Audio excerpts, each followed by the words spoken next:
네, 오늘 이 시간 우리가 칼빈의 기독교 강요 30주제로 풀어쓴 기독교 강요를 또 하나님의 은혜로 살펴보도록 하겠습니다. 제가 물론 다는 아닐 수 있겠습니다만은 다 아닐 수 있겠다라는 생각도 전제를 하고 있습니다만 우리 교인들과 교제하면서 제가 느끼는 게 수요일 날 제가 신학적인 부분을 어쩌면 이제 신학적인 거를 설교 비슷하게 교인들에게 풀어내가는 강단이 수요 강단이거든요. 근데 이거를 저는 어떻게 보냐면 요즘에 이제 제가 여러분들에게 추천해드린 책 중에 적절한 좌절이라는 김경일 씨 책 있잖아요. 이게 보면 교수들도요 자기의 전공이 아닌 책들을 내놓는 경우가 아주 많아요. 그래서 예를 들어서 이 사람이 경제학자 또는 법학 그러면 그 관련 분야의 책을 낼 것 같은데 본인이 연구한 바를 내놓는데 그들이 일반인들 눈높이에 맞춰서 이제 책을 내놓거든요. 저는 그렇게 봐요. 그 사람들이 자기 전공과 연구한 학문에 대해서 일반인들에게 설교한다라고 생각을 해요. 그러니까는 자기들이 연구한 거를 쉽게 학문적인 단어와 딱딱한 게 아니라 일반인들에게 이제 책을 내는 건 거죠. 그게 나쁜 게 아니라 일반인들 입장에서는 그게 부드러우니까 먹기가 쉬우니까는 잘 읽혀지고 하는 건 거죠. 만약에 심리학 책이나 정신분야 분야 책도 이런 책, 철학 이런 책을 있는 그대로 그들의 언어로 써낸다면 책이 한 권도 안 팔릴 거예요. 뭔 소리인지 몰라가지고 한 권도 안 팔릴 거예요. 근데 이것처럼 목회자도 그러한 과정이 저는 필요하다라고 보거든요. 목회자가 일반적으로 성도들에게 설교를 하는 것도 중요하지만 하나님의 깊이가 배어 있는 교리 또는 신학을 평신도들에게 설교처럼 풀어내는 것이 필요하다라고 얘기를 했어요. 근데 이러한 저의 사역의 목표를 처음에 제 후배 목사님이신 서재덕 목사님이 광주에 오셨을 때 제 설교를 한 몇 달 듣더니 그 얘기를 하시더라고요. 저보고 목사님은 그쪽 분야로 그렇게 가시는 달란트인 것 같다고. 그래서 뭐냐 했더니 신학 교리를 성도들에게 이렇게 쉽게 설명해가지고 그러니까 이런 방식으로 하면은 할 게 너무 많아요. 신학적인 것이 많으니까. 근데 그렇게 쉽게 설명하시는 것에 대한 방향성이 달란트가 있으신 것 같다고 그렇게 얘기를 하더라고요. 서 목사님이 이제 저랑 가까이 있고 하니까 저를 더 잘 아니까 사람마다 가지고 있는 달란트가 다 있지 않겠어요. 꼭 제가 다 맞다는 아니지만 제가 가지고 있는 하나님께서 주신 달란트는 이제 그쪽 분야인 것 같아요. 그런데 우리 성도들이 수요 강단에서 이제 설교와 다른 그러한 신학적인 그 하나님의 교리적인 차원에 대한 이해도가 넓어진다라는 이야기를 들을 때 저는 너무 감사해요. 왜냐하면 제가 장담하건대 이게 아무리 쉽게 쓰여졌어도 이거를 일반 교회에서 저처럼 오래 붙들고 이야기를 하면은 밀란이 일어납니다. 밀란이. 힘들어 수요 기도에 왔는데 금요 기도에 왔는데 목사님 뭔 소리인지 하나도 모르겠고요. 이제 제가 설명을 잘해서라기보다는 우리 교인들이 또 이러한 과정에 본인들의 관심과 집중이 있기 때문에 여러분도 저를 잘 만났지만 저도 여러분을 잘 만나서 하나님이 주신 이러한 특별한 사역이 우리 교회에서 계속 진행이 되는 거라고 저는 생각해요. 일반 교회에 가서 제가 이렇게 사역하기 너무 힘들고 그리고 저도 제 경험 속에서 이러한 사역을 할 때 거부감을 받았던 경험이 또 있죠. 저도 너무 어렵고 뭔 소리인지 하나도 모르겠고 이제 제 입장에선 불평불만인 거죠. 하지만 그분들 입장은 또 다르겠지만 그래서 우리 교회 안에서 이러한 사역을 할 수 있음이 저는 행복하다라고 생각을 해요. 그리고 이렇게 여러분들께 전해드리려고 알고 있는 것을 정리하고 모르는 것을 또 정리를 하면서 저도 새롭게 배우는 부분들이 분명히 있어요. 그래서 너무 감사한데 오늘 이 얘기를 길게 한 게 기독교 강요에 지금 저희가 중요한 부분을 지나가고 있습니다. 어떠한 부분이냐면 칼빈이요. 이 전체적인 하나님의 섭리와 교리를 설명하는 과정에서 굳이 구약 성경과 신약 성경이 일치하느냐 일치하지 않느냐를 가지고 문제를 던집니다. 그래서 칼빈의 결론은 뭐냐면 구약 성경과 신약 성경 모두 다 똑같은 일치점을 이야기를 하는데 그게 뭐냐? 이 땅에 온 인간들은, 인류는 하나님께서 본향으로 또는 내가 너희에게 약속할 그 땅, 영원한 생명을 주시기 위해서 구약과 신약이 설계됐다라고 칼빈이 이야기를 해요. 우리가 창조된 목적이 뭐냐라고 물어보면 칼빈은 구약과 신약에 있는 전체 맥락을 보면 쉽게 얘기를 해서 천국 가기 위해서 만들어진 건 거예요. 하나님의 자녀가 돼서 영원한 생명을 상속받기 위해서 만들어진 건 거예요. 하나님이 우리를 만든 목적이 그거라는 거예요.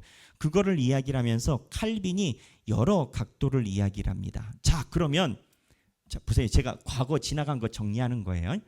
하나님께서 우리를 만든 목적이 뭐냐라고 할 때 칼빈은 하나님께서 우리에게 영원한 생명을 주고 싶어서 우리를 만들었다라고 주장을 하거든요.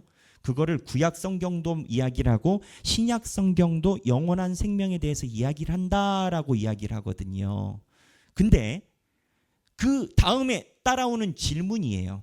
이 영원한 생명을 어떻게 우리에게 전해야 되냐라는 거예요. 영원한 생명은 하나님이 가진 거고 인간은 영원한 생명을 만들어낼 수가 없어요. 유사한 물체도 아니에요. 왜 요즘에 그런 표현이 있죠? 업그레이드가 있고 엽그레이드가 있대요. 제가 우리 교회에서 여러 가지 음향적인 거에 대해서 연구를 하면서 많은 이제 엔지니어들과 하여튼 전국구로 좀 이름 있는 분들은 많이 소통을 해요. 저는 왜냐하면 저희가 이 예배 사역에 대해서 지속적으로 가야 되는 부분이 있다. 근데 이제 그분들이 하는 표현이 있어요. 목사님, 그 장비는요 업그레이드가 아니고 엽그레이드예요. 그 얘기를 해요. 그 뭐냐면은 같은 건데 색연필 안에 빨간색에서 파란색으로 갈 뿐 그 이상으로 올라가는 건 아니에요. 아, 그러면 이제 제가 느낌이 딱 오죠. 아, 그래요? 그러면 이거는 우리에게 맞는 장비가 아니네. 그러면 아, 목사님 그래요. 하고 이제 이렇게 컨설팅 받을 때가 많이 있거든요. 근데 무슨 얘기냐면 우리가 영원한 생명이라는 걸 하나님이 우리에게 주려고 하셨단 말이에요. 근데 우리가 이거를 만지고 이해할 방법이 없어요. 왜? 우리는 에덴 동산 이후에 어쨌든 손상이 됐으니까. 그래서 하나님이 우리를 해결하는 방법이 뭐냐? 쉽게 얘기를 하면 우리가 이해를 하지 못하는데 하나님이 잡아서 끌어올리는 거예요. 하나님은 이 방법을 쓰신 거예요. 그래서 이 방법을 끌어올리는 방법으로 하나님께서 어떠한 방법을 쓰셨는지 여러 각도로 이야기를 할 수가 있는데 하나님이 영원한 생명을 우리에게 줘야 되니까 이 영원한 생명이 무엇인지 이야기해 줘야 되는 당사자를 보내요. 그거는 영원한 생명은 안에 있는 존재만 가능해. 예언자도 안 돼. 모세도 안 돼. 아브라함도 안 돼. 이 영원한 생명을 인간한테 굳이 주고 싶은데 이게 뭔지 설명을 해줘야 돼, 얘네들한테. 그래서 하나님이 내려와 버려요. 그게 누구냐? 예수예요. 그러면 인간들 입장에서 그렇잖아요. 영원한 생명을 설명을 들었어요. 예수님 통해서. 근데 인간들도 문제가 있어요. 영원한 생명을 이야기는 들었는데 이 영원한 생명의 존재와 형태가 뭔지 감이라도 있어야 될 거 아니에요. 우리가 뭐 달나라는 안 가봤지만 공부할 때 달에 대해서 이렇게 생긴 그림은 보잖아요. 감은 있어야 되잖아요.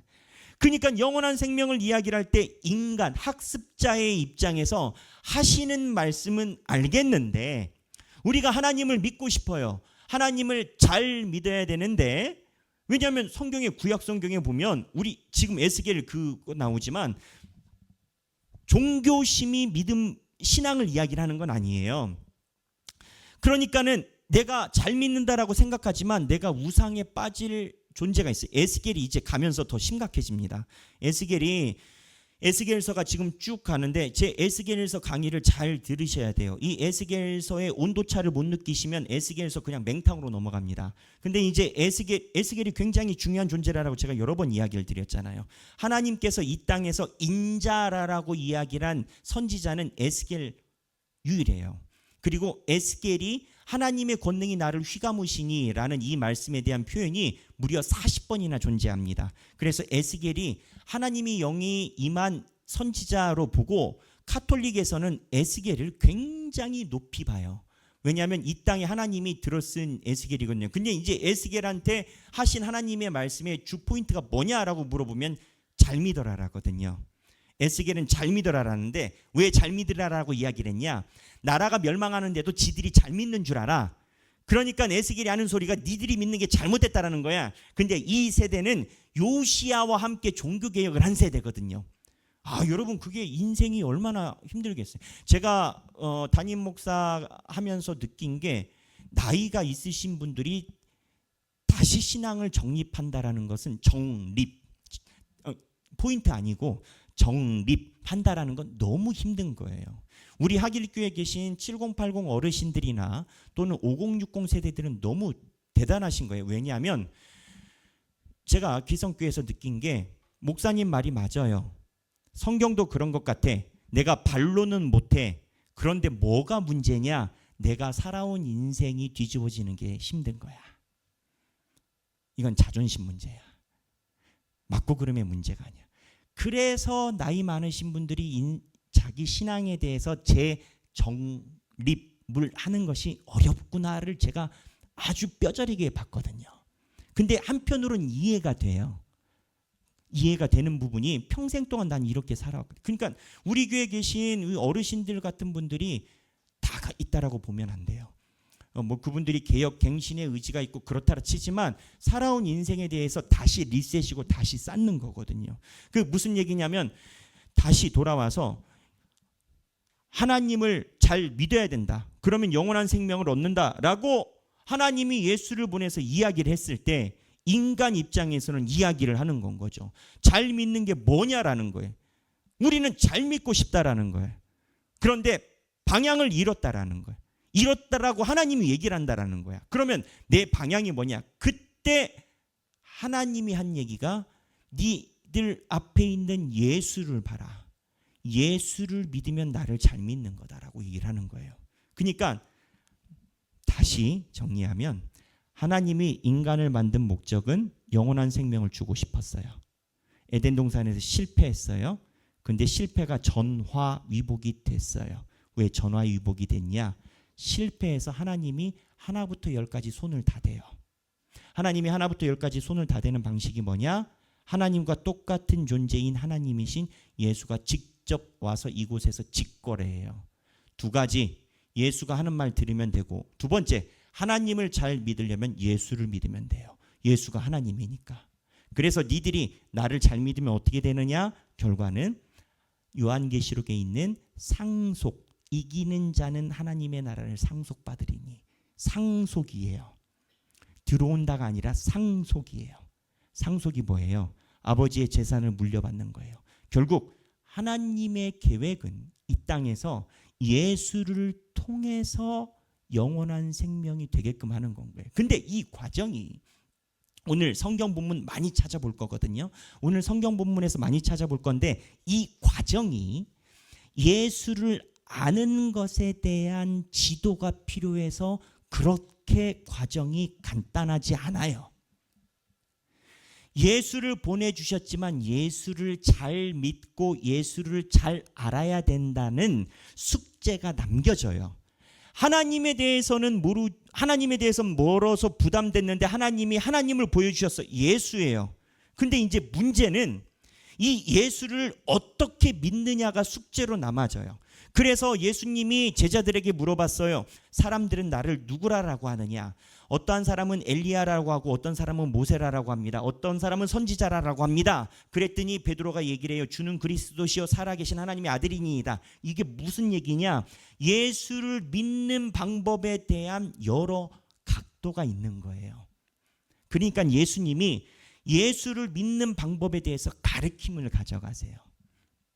그래서 예수를 믿는 것은 배움을 전제로 해요. 예수를 믿는 걸 어떻게 배우느냐에 따라서 예수님을 선지자 정도로만 이해할 수 있어요. 예수님을 성경을 봐요. 근데 예수님을 선지자 정도로 이해를 하게 되면 어떻게 되냐면 예수님이 도덕적, 윤리적 경건 생활의 대선배님이셔요. 여기서 더 나가지는 못해. 그래서 소위 옛날 중세 시대부터 수도원 학파라든지 여러 많은 분파들이 소위 경건 생활이라는 이름으로 이쪽으로 치달았는데, 종교 개혁사 그다음에 기독교 역사에서 보면은 오답이에요. 왜 오답이냐면 예수 그리스도가 누구냐를 믿는 것을 윤리적으로 성인의 수준이라는 것을 넘어가지 못하는 이러한 분파들은 끝없이 금욕과 그런 것만 가르쳐요. 바울 시대에도 그런 게 있었어요. 그래서 바울이 금욕주의자들에 대해서 비판하거든요. 바울이 싸웠던 이야기가 예수님이 오셨는데 예수님을 믿는 방법에 대해서 다양한 건 거야. 옛날엔 하나님을 믿는 방법에 다양했는데, 하나님 믿는 방법에 대해서 예수님이 오셨는데 하나님에 대한 논증은 없는데 예수를 어떻게 보느냐가 다양해진 건 거야. 근데 이 중에 답이 없냐? 있지. 예수님은 살아계신 하나님의 아들이요, 주는 그리스도시요, 살아계신 하나님의 아들이요. 근데 주는 그리스도는 인간들이 기대하는 메시아거든요. 살아계신 하나님의 아들은 신이라는 거거든요. 인간이고 신이거든요. 그래서 믿음은 배움이 꼭 전제돼야 돼요.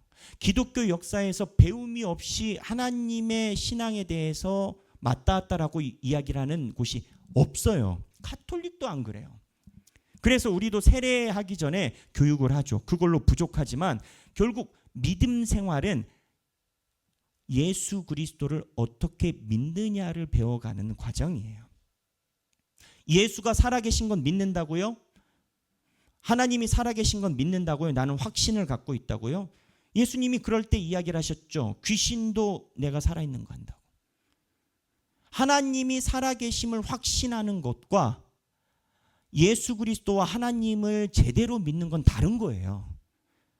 우리가 우리 마음속에 하나님이 살아계심을 확신하고 있다, 나는 주님이 살아계심을 확신하고 있다, 물론 확신하지 못하는 사람보다 낫죠. 근데 내가 확신하는 바가 예수를 잘 믿는 바와 꼭 직결되는 건 아니에요. 그러면 어디에서 이거를 배우느냐? 성경이에요. 제가 우리 성도들 사이에서 들었던 이야기 중에 기뻤던 이야기가 많이 있지만 그 얘기를 해요. 목사님, 성경을 몇 독을 했습니다. 그런데 지금 와서 보니까 이 말씀이 어떠한 맥락에서 뉘앙스를 가지고 있는지 말씀 훈련을 통해서 제가 처음 알게 됩니다. 라는 이야기를 하길교회 교인들의 하여튼 절반은 그런 얘기를 하세요. 우리는 우리끼리 그런, 우리 교인들은요 이미 우리 교회에 오기 전에 성경에 대한 탐독이 높은, 신앙에 대한 갈망이 높은 교인들이 많아요. 우리 교회는. 근데 제가 말씀드리잖아요. 하나님의 말씀에 대한 깊이가 닿지 않으면 그거는 예수를 믿는데 브레이크가 걸려요. 그래서 예수를 믿는 것은 무조건 배움에 대한 가르침이 선행이 돼야 돼. 이디오피아 내시가 지나갈 때 빌립이 그랬어요. 네가 읽는 본문을 이해하느냐? 내시가 그래요.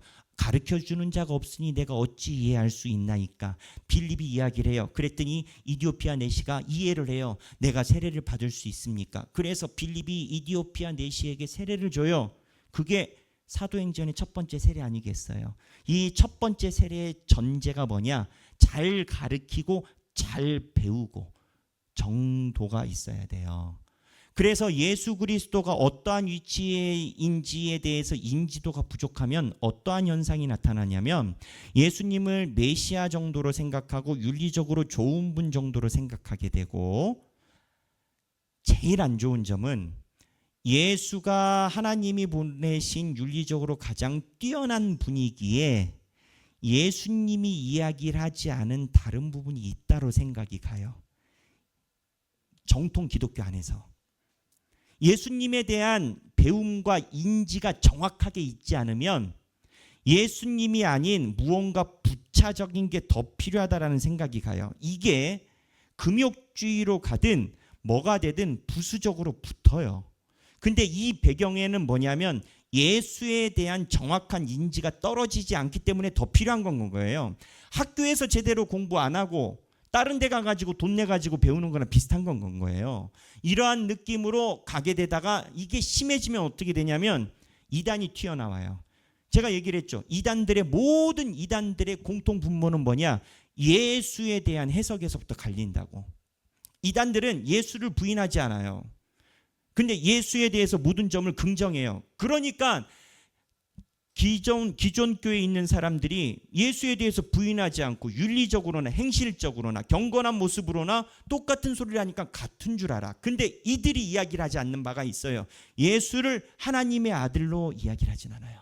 그러니까 아들로 이야기를 하지, 근데 예수가 하나님이다라는 이야기에 동의하지 않아. 왜냐하면 예수가 하나님이면 우리의 교주가 나타날 구멍이 없거든. 예수가 부족한 거거든. 예수가 부족해야 우리의 교주가 오시는 거거든요. 그래서 신앙생활은 모두 다 예수 그리스도에 대한 상이 어떻게 되고 정립이 되느냐에 따라서 신앙의 깊이가 달라져요. 이게요, 신학교를 다녀도 신학생들도 몰라요. 3년 가지고 되겠습니까? 삼위일체 하나님에 대해서 이해가 돼야 되는데 본인이 이거를 끙끙거리고 하나님께 물어보고 오래 가도 그 겉에 있는 것만 알 정도로 신비로운 비밀이에요. 근데 끙끙거리지 않으면 몰라. 근데 이제 목회자들이 그렇게 되면 어떻게 되냐면 예수 그리스도에 대한 성도들이 하나님께 접근하는 길이 막혀요. 목회자가 가르쳐줘야 열리지. 그래서 이거에 대한 이해가 신학생들과 신학자들 사이에서도 굉장히 분기점이 되는 게 뭐냐? 예수에 대한 이해예요. 그래서 칼빈이 신약과 구약 성경을 이야기를 하는 이유가 뭐냐? 하나님이 우리에게 영원한 생명을 주시려고 구약에도 얘기를 했고 신약에도 이야기를 했는데, 야 생각해봐. 영원한 생명을 어떻게 너희가 가져가겠어? 영원한 생명을. 이거는 우리가 못 만든다니까. 예수를 통해서만 영원한 생명을 볼 수가 있고 예수를 통해서만 너희들이 진짜 잘 믿는다라고 할 수가 있어. 그래서 모든 게 예수에서 귀결이 돼 라고 칼빈이 이야기를 해. 근데 칼빈만 이야기를 하는 게 아니죠. 모든 신학자들이 이야기를 하죠. 이거를 제가 말한 주장을 칼빈이 본인이 성서적인 배열에 따라서 체계적으로 구성을 해요. 단계로. 그리고 그거를 만들어가는 게 기독교 강요예요. 그래서 칼빈은 성경에 대해서 굉장히 정통해 있어요. 혹자가 이야기를 해요. 뭐 칼빈이 한 신학자라고 생각하지만 신학도요 서기하고 분석하는 방법이 여러 가지가 있어요. 근데 칼빈은 특이해. 칼빈은 모든 해석을 성경에 대한 해석을 성경에서 가져와요. 그러니까 종교개혁이 칼빈에서 시작한 겁니다. 만약에 칼빈에 대해서 본인의 이해도가 적다. 그러면 교단을 잘못 오신 거예요. 교단 잘못 오신 거예요. 이쪽 교단 아니야. 다른 동네. 본인이 잘못 앉으신 거예요. 그래서 이러한 칼빈에 대한 이해, 칼빈이 이야기라는 게 성경에서 성경으로 이야기를 하는데 지금 이야기를 한 부분을 종합적으로 칼빈이 오늘 읽어보는 데에서 요약을 해요. 지난주에 한번 말했지만 오늘은 고은선 집사님이 낭독을 수고해 주실 거고요. 페이지가 어디냐? 지난번에 이어서 복습 파트니까 131페이지입니다. 131페이지 복음과 율법인데요. 여기서 이야기를 하는 복음은 신약 성경을 이야기를 한다라고 이해하시면 될 것 같고 율법은 구약 성경에서 하나님께서 비춰주신 바를 이야기를 한다라고 얘기를 했어요. 근데 이 율법은 십계명이 아니다라고 말씀을 드렸죠. 율법은 하나님의 말씀 전부를 지칭한다라고 칼빈이 이야기를 해요. 어찌 십계명만 하나님의 말씀이고 나머지는 아니겠습니까? 그래서 칼빈이 전체를 이야기를 하는 건데 자 10포인트 3 복음과 율법 131페이지 낭독해 주시죠. 칼빈은 요한복음 주석 서문에서 다음과 같이 복음을 정의한다. 복음은 그리스도 안에서 계시된 은혜의 엄숙한 선포이다. 이런 이유로 복음은 모든 믿는 사람들이 구원에 이르는 하나님의 능력이라고 불린다. 왜냐하면 하나님은 그 가운데 자신의 의를 드러내시기 때문이다. 그것은 또한 대사의 직분으로 불린다. 왜냐하면 하나님은 그것으로 말미암아 사람들을 자신과 화목해 하시기 때문이다. 그리스도는 우리를 향한 하나님의 자비와 부성적 사랑의 보증이 되신다. 그러므로 그리스도 자신을 복음의 주제로 다루는 것이 마땅하다. 그리스도가 육체로 나타나셨고 죽으셨고 죽은 자들로부터 일으키심을 받으셨고 마침내 하늘로 취하심을 받았다고 전하는 기사들이 특별히 복음이라는 이름을 받게 되었다. 복음은 진리의 말씀이며 구원의 말씀이다. 복음에는 모든 믿는 자에게 구원을 주시는 하나님의 능력이 나타난다. 복음은 이 땅에 선포되는 천국의 복된 소식이다. 복음은 그리스도의 신비를 나타내고 그리스도의 은총을 선포한다. 복음의 시작은 주님이시다. 그분이 복음으로 생명과 썩지 아니할 것을 드러내셨다. 하나님의 약속은 오직 그분 안에서 예가 된다. 그러므로 복음은 예수에 관한 예수로부터의 복된 소식이다.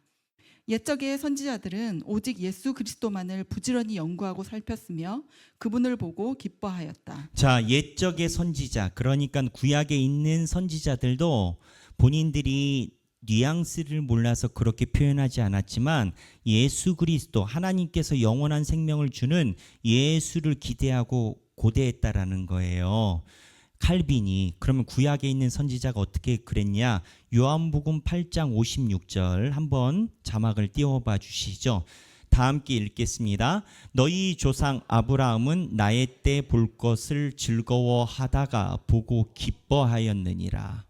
지금 얘기를 해요. 아브라함이 예수님이 오는 때를 볼 것을 즐거워하다가 보고 기뻐하였다라는 거예요. 그러니까 제가 지난번에 얘기를 했잖아요. 상식적으로 생각해 보자고요. 아브라함에게 내가 네 자손을 바다에 모래어 갈지 본토 아비 집을 떠나라. 그러면 내가 내게 복을 주고 너로 인하여 큰 민족을 이루고 바다에 모래알 같이 많게 하리라. 아브라함이 죽을 때 바다에 모래알 같이 많았어요? 안 많았어요. 그러면은 아브라함 입장에서 하나님께서 거짓말하셨네? 충분히 이야기를 할 수가 있지. 근데 성경에서 아브라함이 죽으면서 내가 대사기를 당했어, 인생이 망가졌어 이러고 죽었다는 기록이 없거든. 그러면 아브라함이 왜 그냥 그런 기록이 없이 죽었나? 기록 부재인가? 그게 아니다라는 거죠. 이건 예수님의 말이거든요. 예수님이 아브라함이 살아있을 때 나 예수의 올 때를 보고 즐거워하고 자기 눈에는 자식들이 아직 늘어나지 않았지만 하나님 나라의 것을 보면서 아브라함이 기뻐했다라고 예수가 얘기를 했다라는 거예요. 그러니까는 구약 성경에 기록되어 있지 않은 하나님과 아브라함 간의 교감이 있었다라는 거죠. 그 교감이 뭐냐? 예수 그리스도가 옴으로 인해서 영원한 생명이 이 땅에 쏴지는 것, 런칭하는 것, 시작되는 것, 그거라는 거죠. 그 다음에 읽어보겠습니다. 하나님의 영광을 아는 빛은 오직 주 예수 그리스도의 얼굴에 있는 그분을 아는 빛으로 말미암는다. 따라서 아들이 나타내지 않으시면 아무도 아버지를 알 자가 없다. 자, 여기는 아들이 나타내지 아니하시면 아무도 아버지를 알 자가 없다. 이게 무슨 내용이냐? 예수 잘 믿으라 이건 거예요. 하나님 잘 믿으라 이건 거예요. 그럼 잘 믿고 싶지. 근데 잘 믿는 거를 어떻게 잘 믿냐고 봐야 알지. 못 봐요. 하나님 어떻게 생겼는지. 그랬는데 하나님이 하나님을 보내셨어요. 하나님이 오셨어. 그래서 그 사람을 잘 보면 돼. 그게 누구냐? 예수인데 이거에 대한 성경 구절이 자 요한복음 1장 18절 다 함께 읽겠습니다. 본래 하나님을 본 사람이 없으되 아버지 품속에 있는 독생하신 하나님이 나타내셨느니라. 자, 하나님을 본 사람이 없대요. 없지. 모세도 못 봤으니까. 근데 아버지 품속에 있는 하나님 아버지 품속에 있는 독생하신 하나님이 누구예요? 예수죠. 예수님이 오신 거예요. 그러니까 우리는 머리에 충분히 이해가 되지 않아요. 저희가 BT 과정에 지금 지나갔는지 모르겠지만 여러분 신앙생활을 이해라라고 생각하면 안 돼요. 그 나왔는지 모르겠네요. 아, 어제 나왔습니까? 예, 어제 나왔답니다. 우리 우리 모범생 집사님들이 그냥 바로 얘기를 하시네요. 어제 나왔다라고 합니다. 믿음은요. 이해가 아니에요. 이해가 돼서 내가 납득한 건 동의예요. 신앙은 동의에 있지 않아요. 그러면 우리는 왜 공부하냐고요? 내 이해의 끝이 한계가 있음을 알려고 그 이해에 가는 거예요. 절벽이 있는지 보려면 어떻게 돼요? 어떻게 해야 돼요? 절벽이 있는지 보려면 산꼭대기에 올라가야 돼요. 산꼭대기에 올라가서 여기가 절벽이구나 해야 그 절벽의 느낌을 알지. 산 밑에서 아이고 저기 높네 저게 절벽일까 하는 거랑은 완전 천지 차이예요. 우리가 열심히 하나님의 신앙 교육을 하는 것은 우리가 이해를 구함이 아니라 하나님의 믿음을 만나려고 그 산에 올라가는 거예요. 하나님이 말씀하신 대로. 근데 여기 보면은 아까 나와 있는 아버지의 품속에 있는 독생하신 하나님이 나타내셨느니라. 뭐 어떻게 될까요? 이게 구성이. 아버지가 품속에 코알라? 아니 근데 똑같아. 존재가. 그럼 가만히 있어봐. 심장, 이식 이해 안 돼요. 안 되는데 큰 그림은 알게 하셔요. 동일한 한 분이라는 거예요. 그래서 하나님이 예수 그리스도를 보내신 이유가 독생하신 하나님 하나님을 잘 믿으려면 예수를 잘 믿어야 되고 예수의 위치가 하나님과 동일해야 되고 히브리서 1장 3절 다 함께 읽겠습니다. 이는 하나님의 영광의 광채시요 그 본체의 형상이시라. 그의 능력의 말씀으로 만물을 붙드시며 죄를 정결하게 하는 일을 하시고 높은 곳에 계신 지극히 크신 이의 우편에 앉으셨느니라. 자 보면 하나님은 이미 등장했고 영광의 광채시래요. 그럼 하나님은 아니신 거죠. 하나님의 영광의 광채시래요. 이가 누구예요? 예수. 그리고 그 본체의 형상이래요.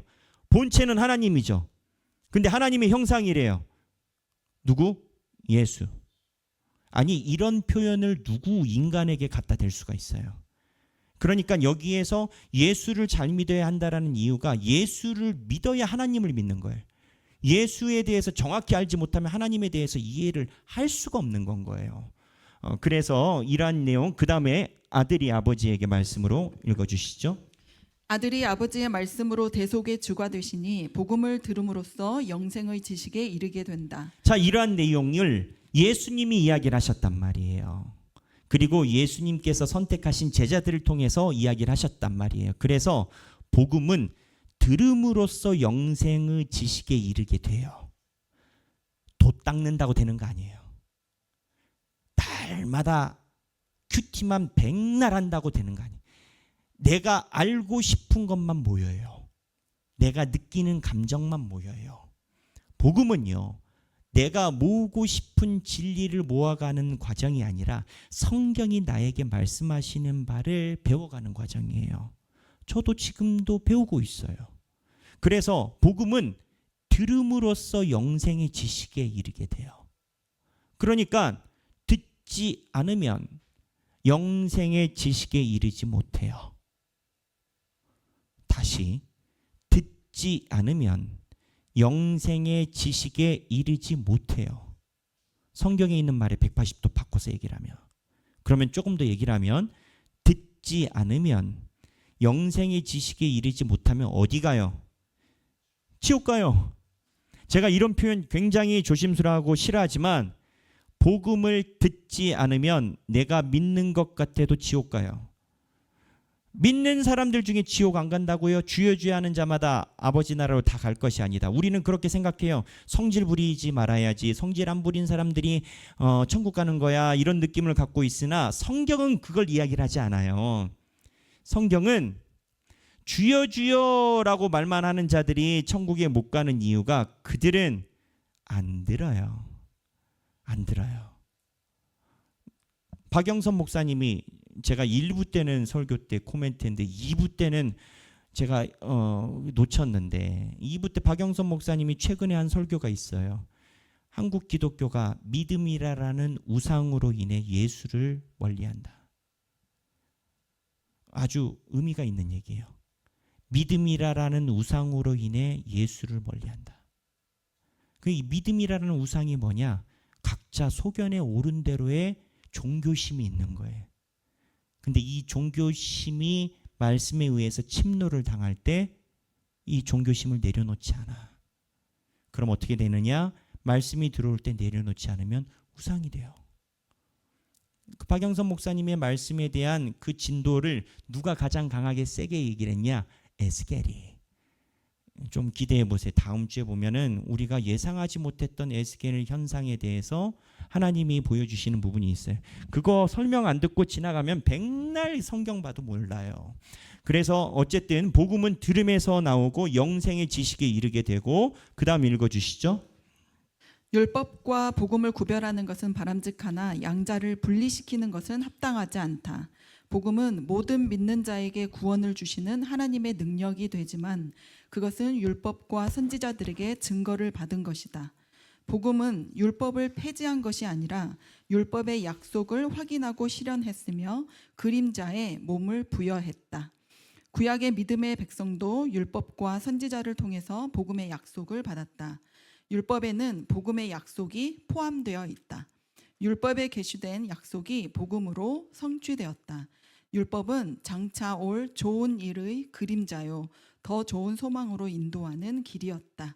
이렇듯 복음은 그리스도의 인격과 사역에 관한 복된 소식으로서 언약의 율법을 실현하고 확인하며 인준한다. 마음 같아서는 다 설명하고 싶지만 넘어가서 134페이지에 그리스도의 중보의 필요성, 성육신. 성육신이 뭐냐? 신이 인간이 됐다라는 거잖아요. 근데 왜 신이 인간이 돼야 돼요? 인간의 영생을 줘야 되니까. 왜 줘야 돼요?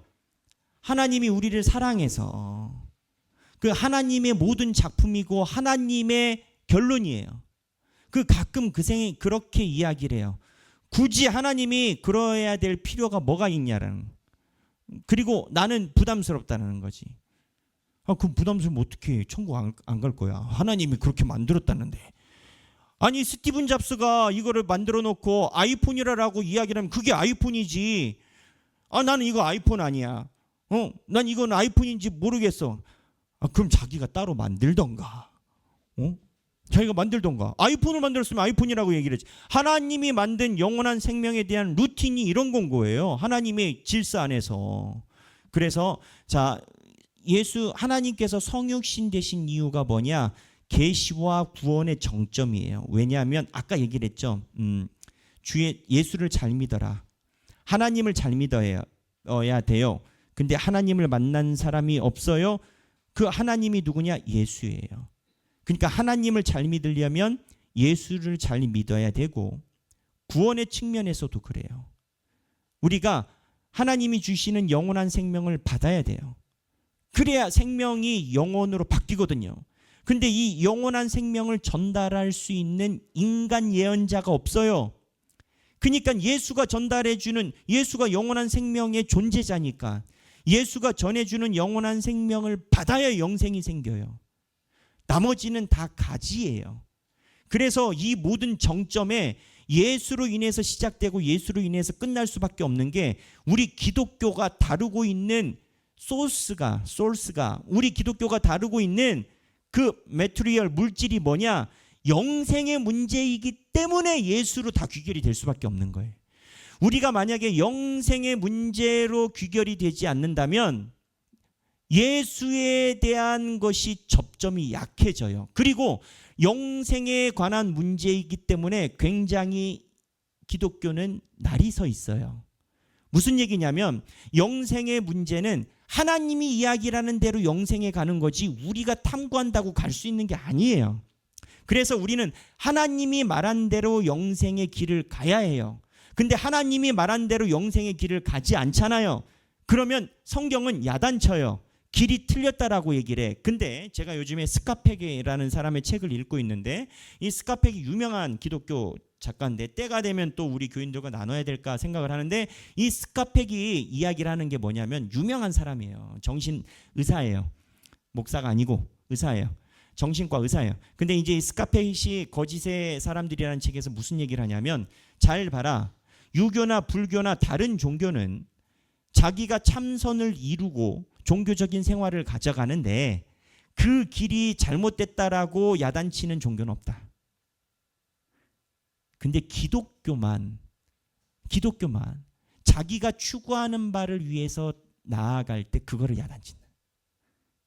기독교만 하늘이 재단한 방법에 의해서 어긋나면 야단 맞아요. 솔직히 얘기를 하면 기독교 말고도요. 도를 이룰 수 있는, 도를 닦을 수 있는 종교적인 속성은 다른 곳에 더 많을 수도 있어요. 왜? 불교는 내가 이 땅에서 착하게 살아야 전생이 있고 이생이 있고 내세가 있고 내가 이 땅에서 착한 마음으로 살아야 그 다음에 이제 왕족으로 태어나니까 불교는 좋든 싫든지 간에 이 땅에서 착한 일을 해야 되는 건 거야. 죽으면은 내가 바퀴벌레로 태어나면 얼마나 힘들 거야. 바퀴벌레 태어나면 그 약들 다 피해 다녀야 되고. 그러니까는 다른 종교의 구성은요, 이 땅에서 그냥 내가 착하게 살면 착한 것으로 모든 걸 퉁쳐, 쉽게 얘기를 하면. 근데 기독교는 안 그렇다는 거야. 기독교는 착하게 살았다고 해서 하나님이 그게 됐다라고 얘기를 하지 않아. 기독교는 날이 서 있어요. 어떤 날이냐? 하나님의 말씀과 길대로 살아야 영원한 생명이 담보가 되는 거예요. 그래서 간디가 천국을 못 가는 거예요. 석가모니가 천국을 못 가는 거예요. 이 땅에서 윤리적으로 아무리 올바로 살았다 해도 하나님이 영생을 주기 위한 루트에 서 있지 않았기 때문인 건 거예요. 그러니까 신앙인들에게 이게 무슨 이야기를 하느냐? 교회에서 신앙생활하면서 경건과 윤리와 모양의 태를 갖추면 내가 영생에 맞닿을 것이냐라는 고민. 그런데 이쪽에선 하나님께서 말씀을 통해서 영원한 생명에 대한 그 진리를 모르면 영원한 생명에 가지 못한다는 말씀, 이게 첨예해요. 이스라엘 백성들은 자의식이 괜찮은 신앙인이에요. 이스라엘 백성들은 성전에서 국민들이 굶어 죽어도 예루살렘 성전에서 할 거는 했다라는 생각을 가져요. 하나님이 뭐라고 얘기를 하느냐? 너희들이 섬긴 건 내가 아니다라고. 박영선 목사님 표현을 다시 한번 빌리자면 너희들은 너희들이 갖고 싶은 종교심에 믿음을 가졌지. 너희들의 믿음이 우상이지 내가 말한 예수의 길이 아니다. 그러니까 기독교는 달이 서 있다는 거예요. 성경에서 말씀하시는 바대로 살아가지 않으면 아차 했을 때 내가 눈 떠보니 다른 데가 있을 수 있다는 거예요. 그래서 예수 그리스도가 이 땅에 오셨을 때 귀가 딱쟁이 앉을 만큼 들어야 되는 이야기가 부활하시고 나서 이 땅에 오셔서 40일 동안 무엇을 얘기를 하셨어요? 구약에 있는 예수 그리스도에 관련된 이야기, 성경을 가르치셨어요. 예수가 40일 동안. 기독교는 내가 아무리 경건하든 뭐든 내 생각에 내가 가지고 있는 종교 양태가 어쩌든 하나님이 성경에서 이야기를 하신 말씀에서 어긋나면 하나님의 말씀은 이루어지지 않아요. 제 마음속에 이번 주일날 설교를 무엇을 해야 될까 기도를 하고 있지만 하나님께서 이런 각도에서 이야기를 하시면 이런 각도 설교를 해야 되겠다 생각을 하고 있으나 핵심은 뭐냐? 예수를 믿는 것은 유교, 불교와 비교했을 때 날이 서 있는 종교예요. 우리는 우리가 만든 종교가 아니에요. 유교와 불교는 인간이 만든 종교예요.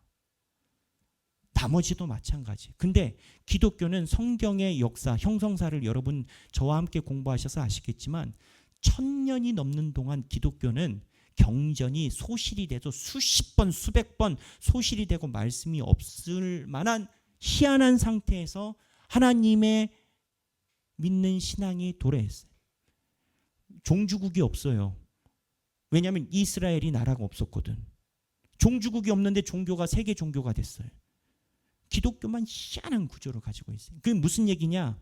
하나님이 직접 이 땅에 하나님의 복음을 던지셨고 우리가 생각하는 방식대로 살아가는 게 아니라 하나님이 던져놓은 그 방식에 정리하지 않으면 내 생각에는 많은 경건성을 느껴도요 나중에 길이 틀릴 수 있어요.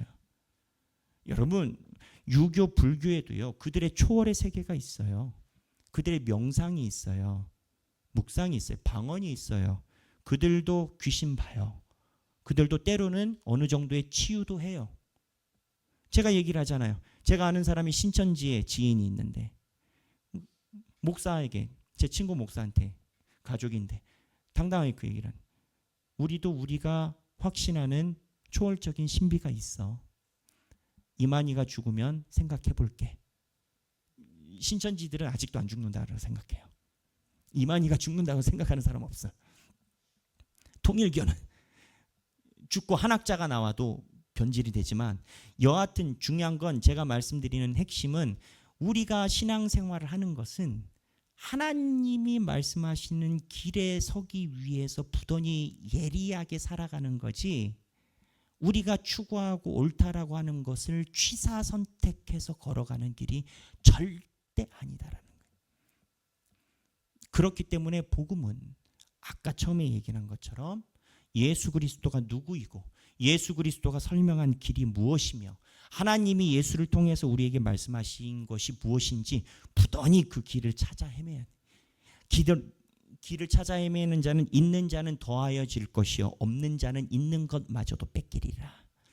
하나님에 대해서 말씀을 찾는 자는 은혜와 갈구로 하는 사람은 은혜의 깊이에 깊이를 더하지만 이 길에서 본인의 자기의 모습에 대한 하나님의 순종과 고개 숙임이 없는 자는 있는 것도 뺏긴다라고 했어요.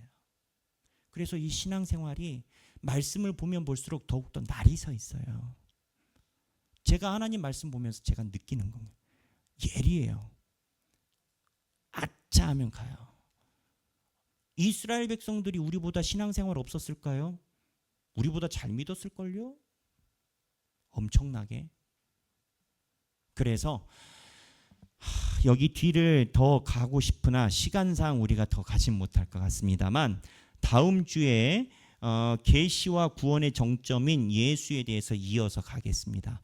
이게 칼빈이 말씀에 하나하나 배열한 것들이 그냥 배열한 게 아니에요. 그래서 그거를 요약을 가지고 온 건데 다음 주에 왜 예수에 대해서 정점이라고 이야기를 하고 예수가 기독교 신앙에서 왜 그렇게 중요한지 한 번 더 칼빈의 30주째 기독교 강요를 통해서 다음 주에 같이 묵상해 보도록 하겠습니다. 그러면 제가 기도하도록 하겠습니다. 하나님 아버지 감사합니다. 저와 우리 성도들에게 하나님의 말씀을 향한 열정을 주시고 하나님께서 믿으라라고 하는 방식대로 믿기 위한 다짐과 순종의 자세를 허락하여 주시니 감사합니다. 주여 우리가 믿고 싶은 대로 하나님을 믿지 않게 하여 주옵소서. 주여 또한 우리의 세월과 지나가온 우리의 캐리어가 어찌 됐든 간에 말씀이 내 앞에서 막아서시면 내가 그동안 쌓아놨던 금은 보화를 땅에 버리고 다시 말씀 앞에 머리를 숙이고 주님을 경배하며 다시는 순전함을 허락하여 주옵소서. 주여 우리가 쌓았으면 얼마나 쌓았고 우리가 알면 얼마나 알겠습니까? 성령님께서 말씀을 통하여 우리의 폐부를 찌르실 때 우리가 그 앞에 들을 귀가 있게 하여 주시고 주님께서 믿음은 들음으로 인하여 말미암는다라고 하셨는데 주께서 우리의 믿음을 생각하여 들을 귀를 주실 때 우리의 믿음이 들음으로 말미암아 성장하게 하여 주옵소서. 주님 우리가 간절히 바라는 바는 주여 하나님의 교회 하나님께서 세우신 하길교회의 문고리를 잡은 성도는 어느 누구도 이 땅의 광야의 시간에 주님 떨어지지 않기를 소망합니다. 하나님의 영원한 생명에 주님의 주신 옷자락을 붙잡고 세상이 말하는 종교심이 아니라 다른 여러 가지 갖춰야 되는 동아리적 생각이 아니라 하나님이 말씀하시는 그 위에 내 인생을 놓고 하나님이 말씀하시는 그 길로 가서 하나님의 진정한 이기는 자 상속자가 되는 그러한 교회가 되게 하여 주옵소서.